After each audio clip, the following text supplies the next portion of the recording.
November 5th, 7:15, and that means it's time for a Rumble News Update.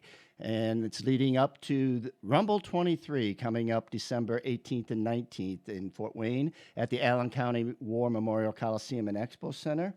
And tonight, you look over to my right, the empty chair, my partner in crime, Kyle Dager from Grit Motorsports.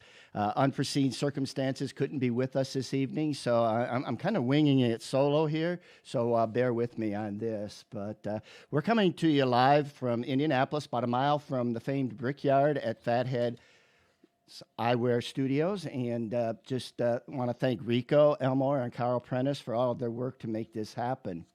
So now we'll go into the latest developments on what's happening with a Rumble 23.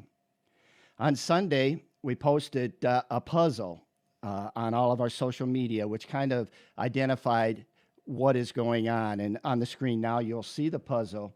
And it shows all the pieces that we have to deal with. And then on the bottom, it's the frame. We've got to try to get all of those pieces into that frame.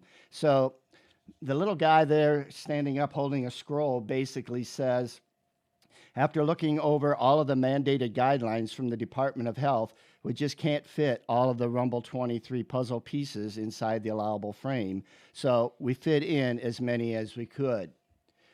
So that's the project. And kind of as a reminder right now, here are the pieces that make up that puzzle.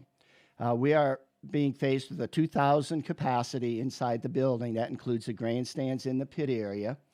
Social distancing in the grandstands, the seats will be marked off. And then also the pit area has to have social distancing, which is like 6 feet between pit stalls. And that creates the problem that we have in that it reduces the number of pit stalls that we normally have by about 2/3. So we're only going to have about a third of the capacity.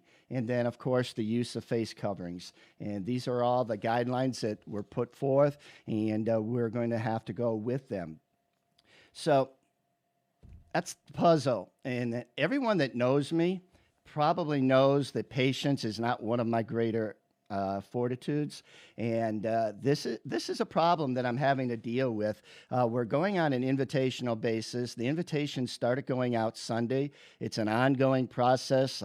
None of the quarter midgets are pretty much done as far as invitations, but everything else, some are going out every day, and it's a process that we're taking into a lot of factors to determine, because there's more that want to compete that we have space for. So we're looking at like past winners, past support, and not only in the division that they're running in this year, but in divisions that they've run in throughout the years.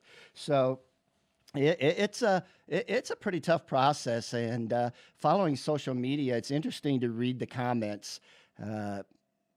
Social media can be brutal sometimes, and it's great because some of the comments they're really well thought out, and you can learn from them. And then some of the other ones, they're just blasting out. So we're reading everything, but you have to understand what it is that we're doing.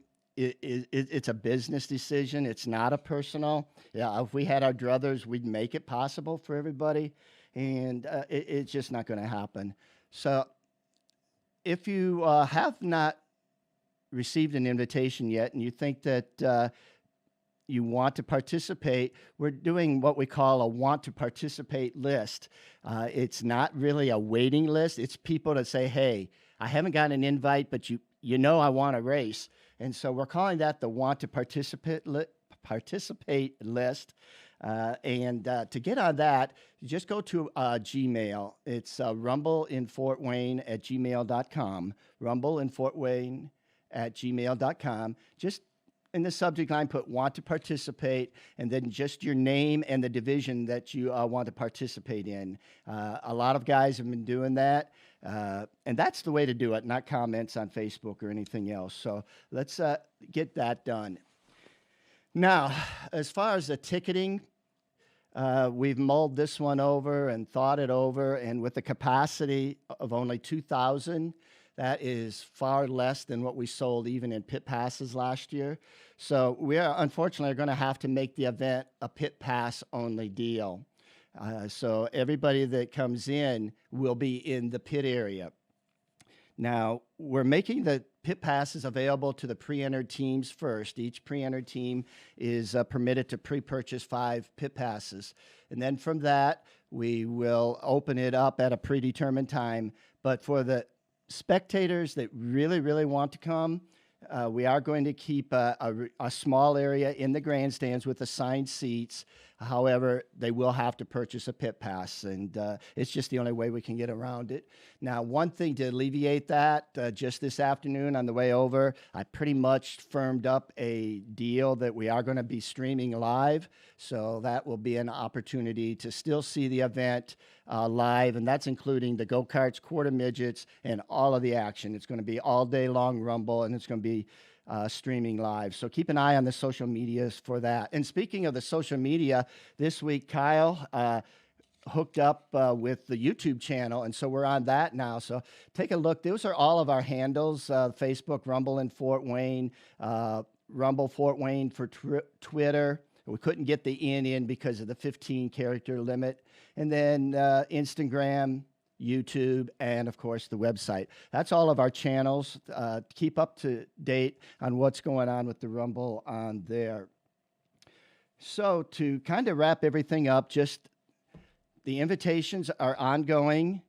Ticketing is ongoing for pre-entered teams. The rest of it will be going up shortly. And we want to certainly thank Jason Dietz Trailer Sales for coming back on board. And we're looking forward to working with him. And hotels, we'll talk about that in the Rumble update. But on the website, we have all of our hotels posted.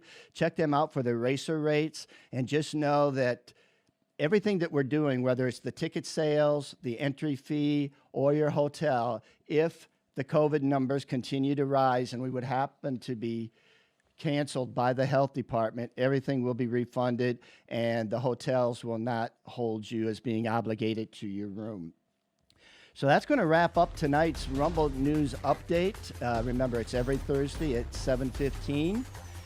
In just a few moments at 7:23, we'll be coming on board right here at the Fatheadz Eyewear Studio with our guest tonight from Republic, Ohio. We'll be chatting with remotely Cap Henry.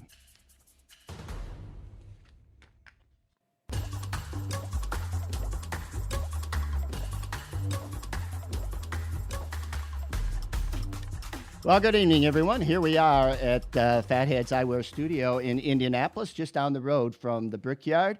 It's week number 6 of the Rumble Mumble. And unfortunately, tonight, my cohort, Kyle Dager, couldn't be here because of unforeseen circumstances. So, Kyle, I just want you to know that we're still going to rep Grit Motorsports tonight. So, Grit Motorsports will be in the house, and we know that Kyle will be back with us next week. So week number 6, we're in the Fatheadz Studio. Only 5 more shows to go until we get to Rumble 23, December 18th and 19th in the Allen County War Memorial Coliseum in Fort Wayne, Indiana. So mark that down.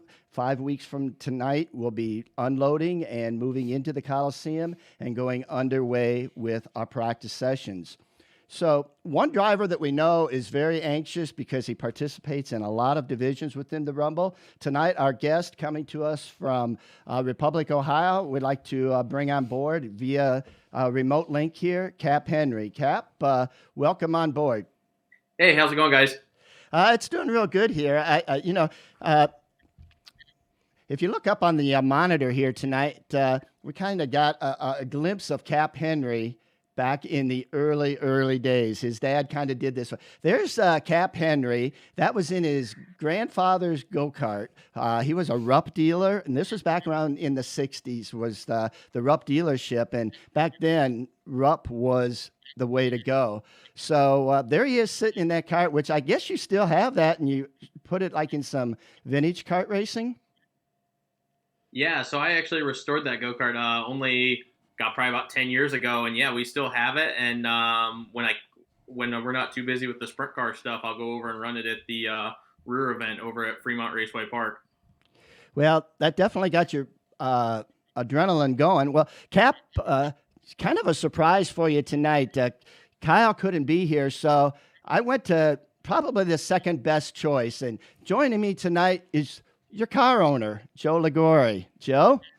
Hi, hey, thanks for having me on. I actually sent when you asked me this morning about that. I sent a message to him. We have a group with the guys who work on that car in his sprint car, and basically I told him don't suck on the show. Oh, okay. So he's kind of forewarned. Yeah. Cap, how's it feel to know that you can't screw up because your ride could be on the line here tonight?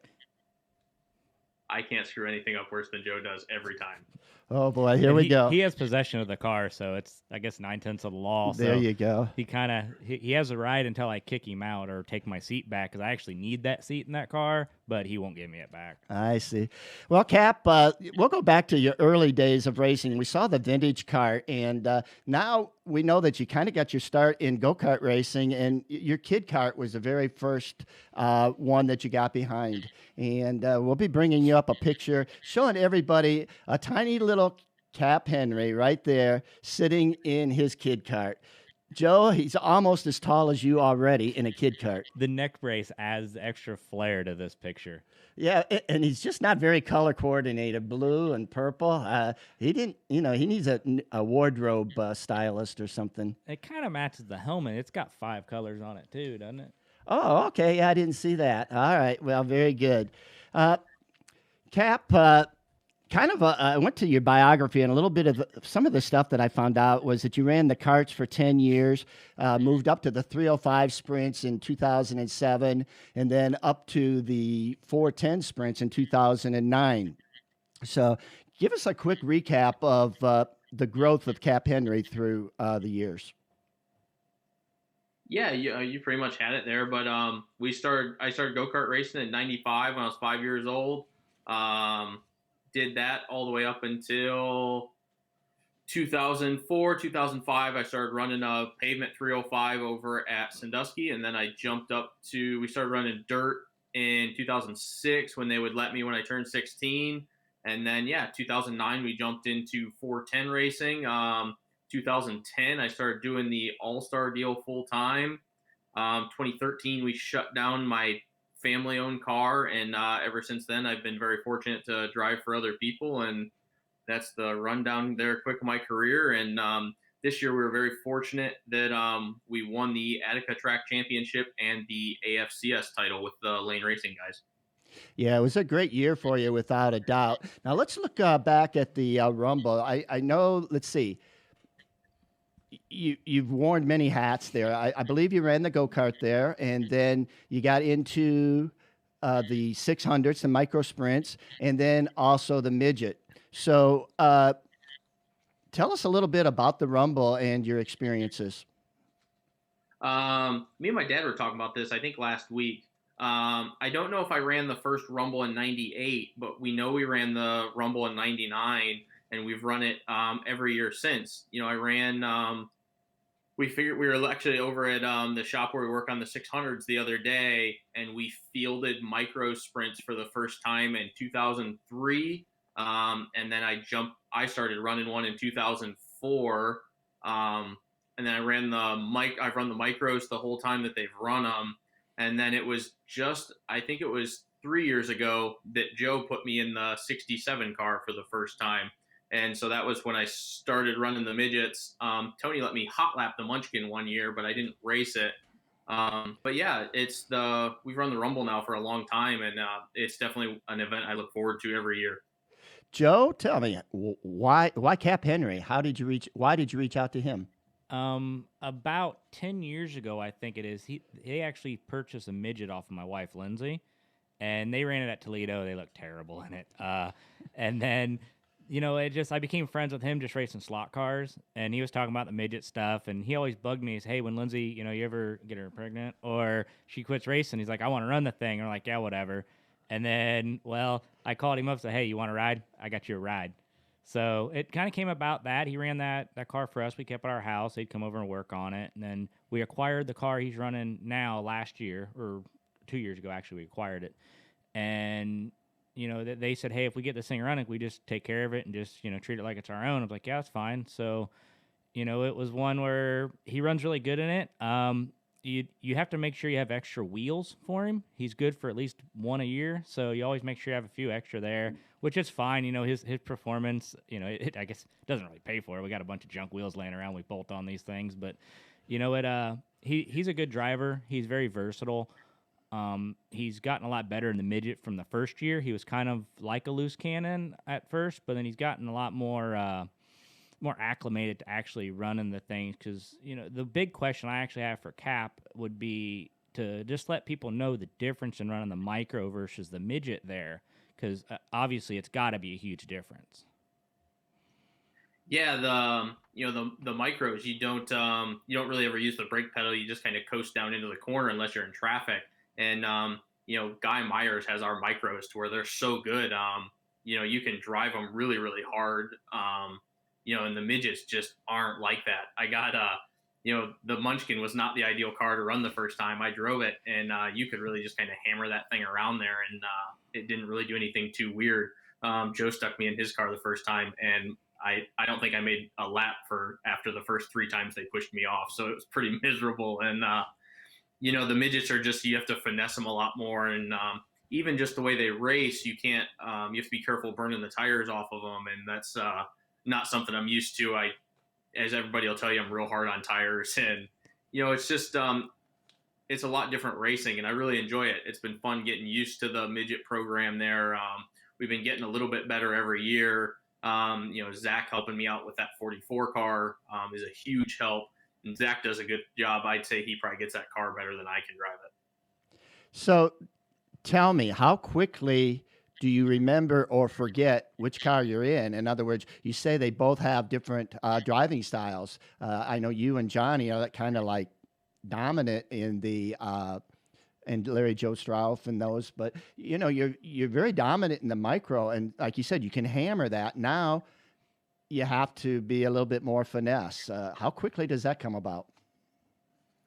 You remember it pretty quick. Just the midget very quickly reminds you how big it is inside there, that you just can't run it as hard. There's just not that much room. And the 600, usually it's a little bit harder to jump back into it because you can run it so hard that usually I catch myself the first lap or two. I don't run it hard enough. And it's usually not a big deal, but time trials, I always notice my first lap's pretty soft, just trying to get back into the rhythm. But it makes it interesting, especially when you're jumping in and out of them back to back.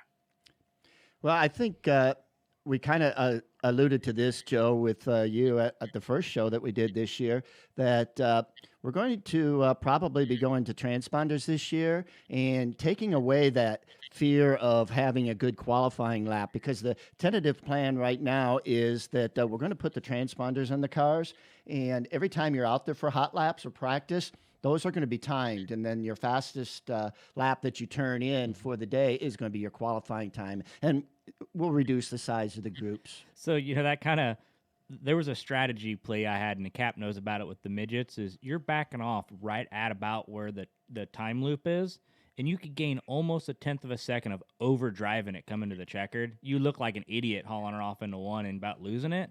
So basically, you're taking that aspect out of the hands of like a couple of us that understand that. So it makes it where now you don't have to go out there and bust out 2 good laps and hope for the best, where it's actually what your car is capable of doing. Because there's some guys who go out there, and if the motor doesn't have any heat, you're not going to get a good lap in. So what do you think about that, Cap? You mentioned that you had maybe some troubles with the single lap qualifying. Now it's just you go out there and hot lap and just do your thing. We'll have to see how it works. The sprint car side of stuff's been going that way a lot more. So, and it seems to work pretty well. So we'll have to see how it works out the Rumble. As long as we get them to where you're not running up on cars all the time, it should be pretty good. Like Joe said, it was definitely a little bit of a deal there on your white flag lap in the midget. You knew you could just kind of stand on it down the front stretch and run it down way past when you needed to and get, a little bit of extra time. But I think it'll work out pretty well. Yeah, I think, instead of 7, 8 cars out there like we've been doing in the past, I think 5 is the magic number, maybe 4, and that will give you the room. And unfortunately, it's going to be by the peel draw, so you won't know until that day who it is that you're going to be in with your group. But it also lets you know, because if you've been racing there long enough, who does what. So you can kind of plan your strategy within that group. Yeah, you gotta know who to follow and who not to. Obviously, you can't cut the track to go around the slower car. You'd either have to give yourself room just knowing. So, and really, if your car's pretty good, you can take a couple good laps, just bust them out, and then just ride behind the guy going, yeah, I got a good lap in. So it'll be interesting. I think 4 or 5 cars. 5 cars is probably the max, definitely. 4 cars would be more ideal for driver wise because you can spread them out, at 90 degrees on the track from each other per se. So I think something like that would work. And obviously your car counts, everything's going to come down. You may have a group of 3 or, you have the 5 and then a group of 4. So it's going to be a little different coming to the last group on there of the organization of it, but I think it'll be fine. All right. So once again, we're talking about the 23rd Annual Rumble in Fort Wayne presented by Jason Dietz Trailer Sales. It's coming up December 18 and 19 in the Allen County War Memorial Coliseum on the north side of Fort Wayne. Just real quickly, some of the things that we talked about in the update show is, unfortunately, this year, as far as seating, it's going to be a pit pass only event. We are going to hold a certain amount of tickets available for people to buy for seats. However, once you come in the building, you're going to be in the pits. And we just today firmed up a deal with streaming live TV. So everybody will still get to see the Rumble. Well, Cap, the worst part is over. You got your invitation. So are you going to accept that invitation and be part of the Rumble this year? Yeah, we're definitely going to run, we're going to run the Wing 600 and the midget again. Thanks to Joe Liguori for obviously helping me field that midget. And then I'm very lucky with Andy and John Ivy that own the mini sprints that we'll be able to bring that car also. Of all the years, Andy called me and said that they've built a third car. Well, the way the invites are going this year, I don't know if that third car is going to be able to make it this year. And quite honestly, Cap and Joe, if we did not have the COVID this year, we would have set a record. I mean, we've got probably 12 midgets that are still waiting for an invitation. And the Dirt 600s, they're just coming out of the woodwork. It's crazy. Yeah, it seemed like your Dirt 600 group was getting bigger and bigger every year.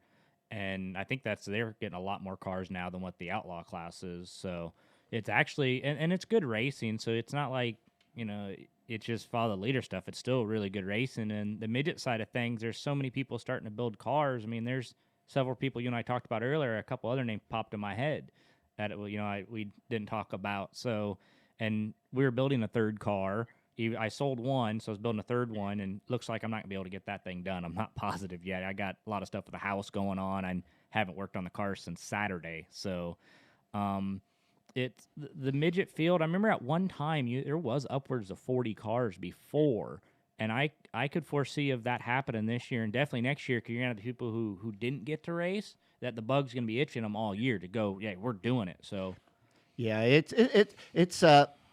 I've learned that my new name is Eero.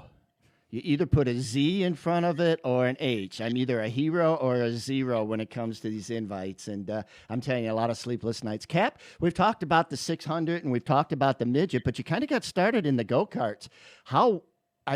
People don't understand how fast those go-karts are inside that Coliseum. The go-karts it's crazy in there. Somebody offered me a flat cart ride a couple years ago, and I told them if they lower the gauge on it, I'd give it a go. But, it was a lot of fun racing the karts in there, and I really respect all those guys like Axel and all those guys that are still super fast in the karts. And I'm very fortunate. My crew chief, Zach, was always pretty fast in there too, so he's got a good understanding of what it takes. But the kart stuff, they're faster than all the car stuff just because they carry so much speed and momentum. And it's just crazy to watch how good those guys can put on some really good races for how fast they're going. Yeah, sometimes we say that we really enjoyed running their features in front of the larger crowd in the evening because they got the people moving because of their side-by-side action, swapping leads and everything. Cap, and then I have Joe intercept also. But, one of the biggest, lack of better words, gripes over the last couple of years has been the track surface, how it's changed. And I have my theory. Everybody knows what I think about tire prep on go karts, and whether that is the actual factor or not, I don't know. I'm not a genius, but this year, because of the way the situation is, we're splitting the programs. So all of the go kart and quarter midget stuff is going to be in the afternoon, and it's geared to be done around 3:30. Then after that, it's all 600s and midgets. So you will have your own racetrack this year. Do you think that that's going to help with the surface any? That's way out of my pay scale, Larry. I don't know if it'll help. I hope it does. Because it's definitely made it a little bit tougher with those bigger cars. When the rubber peels up and the track gets a little bit slick, it's definitely not so much the midget, but those 600s. It definitely throws a wrench in things trying to make those cars move around the racetrack. But everybody's always had their ideas on what causes what, and the tire prep on the kart program always comes up. So I think we'll get an answer this year, one way or the other, on whether it was the kart tire prep or not. Joe? The one thing I've noticed the last few years, now that you've brought the non-wing division with the micros, the track's been pretty marbly because I think a lot of the guys have soft tires. And the marbles, and a good example was Justin Peck a couple years ago passing everybody on the outside. Well, there was a bunch of rubber up there that was, I think, the marbles that actually got packed in, where the bottom has stayed clean where we normally run. It stays pretty clean lately, so it's one where I think the dirt cars are gonna lay more rubber down, and it makes for a wider racetrack. And I almost think the quarter midgets and the go karts are actually cleaning the bottom off for us because they're not able to prep anymore, so they're coming up with a different deal what they were at. Some of those guys actually say that they run faster speeds out of the rubber. So with the lack of rubber there on the bottom, they're running faster and faster now. But I think with the dirt cars, they're going to lay some more rubber down for us, and it won't get cleaned off by the go-karts. I think everybody that's watching the show is pretty familiar with the Rumble. But for those of you that maybe are just tuning in, or this is going to be on the YouTube channel also, the surface, it's a concrete floor. It's inside of this huge building, and the surface is built over the top of, well, it used to be Mountain Dew syrup, but now we've gone back to Pepsi. So we lay down this Pepsi syrup, and it creates a glaze all the way around the racetrack. And then you talked about the non-wing 600s. Well, they're the very first ones we bring out because they do have the softer tires, and they just get out there and they put that rubber down right away, and that really helps the program. And speaking of, this is our program this year. The midgets and the 600s will run both nights in their afternoon shows. The go-karts and quarter midgets, because of the way the pits are, there's just no way we could get all of them in there both nights. So I didn't want to eliminate any division this year, so we've split the program in half. For the go-karts, the 330 clone, the 400 clone, junior 3 and kid karts will be on Friday night. The quarter midgets, the junior, senior, and heavy Hondas. And then on Saturday, as far as the go-karts, it'll be the John Limbacher Memorial 360 clone, paying $2,000 to win, the senior champ, junior sportsman. And then we'll wind it up with the light 160, heavy 160, and animal. Again, there goes the Hero Zero. A lot of them not happy about that, but the alternative was not running at all. And I hate to just throw that at them, but I mean that's the way it had to be. I think one thing also is you seem pretty stressed all day long there because there's so much going on. You're going to probably hate the fact of going back next year, of getting the stress back, but you're probably going to be a little less stressed this year going, wow, it's kind of relaxing. Then you're going to realize, oh, that's because we're not running everything. And then next year, you're going to really freak out. Cap, you've never seen me stressed out, have you? No, I didn't know Larry gets stressed out. I thought he was pretty calm all the time. Tell us, we're going to wrap this up pretty shortly. It's unbelievable how fast this time goes by. But tell us a little bit about Henry Motorsports. Racing's kind of in the family blood there. Yeah, so Dad's. I started kart racing in '95. My dad and my uncle both ran Formula type cars. My grandpa raced MGs. So the whole family's raced, and now I've got a cousin that's racing flat track bikes. So it's pretty cool. But Dad's run that kart shop now for a long time, and we've helped out a lot of people. We've fielded a lot of cars through different divisions, sprint cars, the mini sprints, everything at the Rumble. So it's just been a family thing, and it's a lot of fun. My little sister used to race, and it's something we've always done. Dad's still super passionate about it. He promotes the Fremont Raceway Park dirt track. We just all stay very active in it, and we enjoy it. It's what we truly like. So, driver Cap Henry's in the feature with midget car owner Joe Liguori running right in front of him, and you're coming down first and second. White flag comes out. What's going to happen on that last lap, Cap? Answer it properly. I mean, so both of us are going for our first Rumble win, so you don't want to be that guy, but I think Joe would be mad if I wasn't that guy and at least tried to move him. Yeah, because I would wreck you for sure. So I'd assume you'd do it to me. That's like with that year with you finished second at my expense with Jeff Kaiser. I told him it was nothing personal if I got your rear bumper, but we were going to call Larry's bluff if I got DQ'd because it was going to be dirty. Well, Cap, we really thank you for coming on board and joining us tonight, and Joe coming down from Lebanon, Indiana to join us in the absence of Kyle. And it's been great, the banter back and forth, and seeing how you two get along and everything like that. And Cap, your prediction this year, what do you see for Cap Henry at the Rumble? I try not to be overly optimistic. The micro deal is always really tough. Obviously, John Ivy's always so fast, and he just doesn't make mistakes to crash.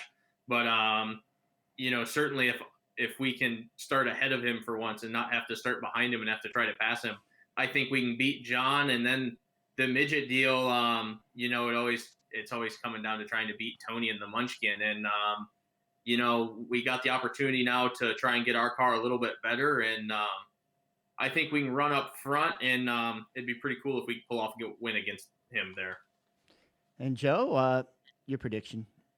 I would like to see one of us two win it for sure. The biggest thing, not so much for me or Cap, but for the guy who's been a partner in my program for a long time, Randall Williams. He's been going there since 2000, I think, and has entered cars a million times and has not gotten a win.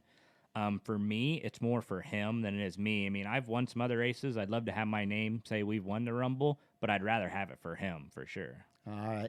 Well, thanks, guys, for joining us. We're here in the Fatheadz Eyewear Studio in Indianapolis. Again, thanking Rico Elmore and Carl Prentice for all of their work.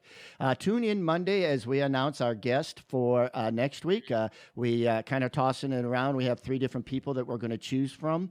And so we'll be back here again next Thursday at 7:15 for the Rumble News Update, and then 7:23.